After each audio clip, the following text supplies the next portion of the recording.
जी नमस्कार दोस्तों, मैं सत्यम मिश्रा और आप देख रहे हैं टीचिंग लर्नर्स का यूट्यूब चैनल।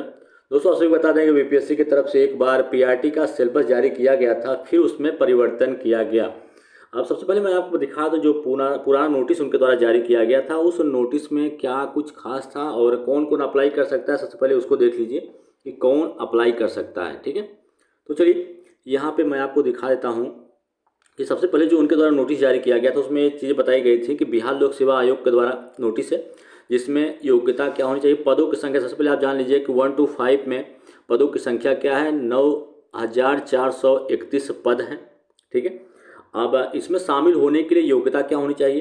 पहला है कि भारत का नागरिक हो। दूसरा, राज्य सरकार अथवा केंद्र सरकार के द्वारा समय पर आहूत होने वाली शिक्षक पात्रता जो परीक्षा है वो उत्तीर्ण होना चाहिए। अपियरिंग की दोस्तों बात ही नहीं है। ठीक है, सीटेट अपियरिंग को लेकर दोस्तों क्लियर कर दिया गया कि अपियरिंग नहीं, उत्तीर्ण होना चाहिए। पास हैं तभी आप इसमें शामिल हो सकते हैं, नहीं तो बाहर हैं। ठीक है, तो कक्षा 1 से 5 के विद्यालय अध्यापक के लिए सीटेट पेपर फर्स्ट पास होना चाहिए या बीटेट पेपर फर्स्ट पास है, तब जाके आप इसमें भर सकते हैं। ठीक, अब यहाँ पे मैं आपको दिखा दूँ कि जब सिलेबस जो पहला जारी किया गया था इनके द्वारा क्या था। यहाँ पे आप देख सकते हैं दोस्तों कि 1 to 5 के लिए पहला सिलेबस जारी किया गया और कहा गया कि 150 प्रश्न होंगे और भाग 1 30 नंबर का, भाग सेकंड 40 और भाग 3 में 80।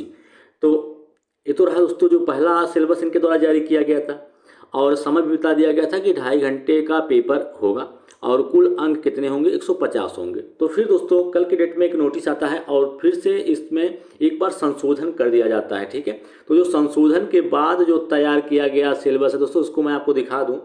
यहाँ पे देख सकते हैं कि ये रहा आपके सामने संशोधित सिलेबस, जिसमें सिर्फ कहा गया है कि प्रश्नों की संख्या जो है 150 है, भाग 1 30 अंक का और भाग 2 जो है 120 अंक के रहेंगे। समय वही दिया गया है और कुल अंक वही हैं।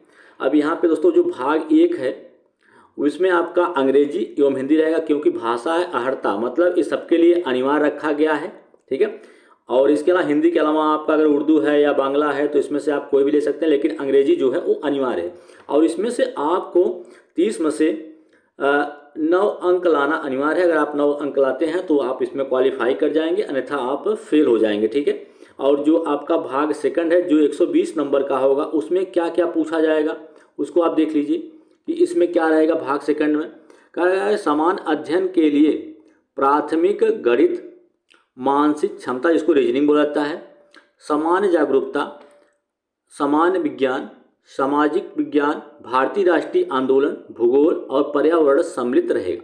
ठीक, उपरोक्त विषय पात्रों के लिए दोस्तों एससीईआरटी या एनसीईआरटी से संबंधित होंगे। जो भी प्रश्न पूछे जाएंगे वो एससीईआरटी या एनसीईआरटी के स्तर के होंगे। ठीक है, और यहाँ पे बताया गया है कि लिखित जो परीक्षा है दोस्तों वस्तुनिष्ठ होगी, जैसा पहला पेपर हुआ था उसी तरीके से भी होगा कि वह विकल्पी रहेंगे दोस्तों। तो इसमें कोई परिवर्तन नहीं किया गया है।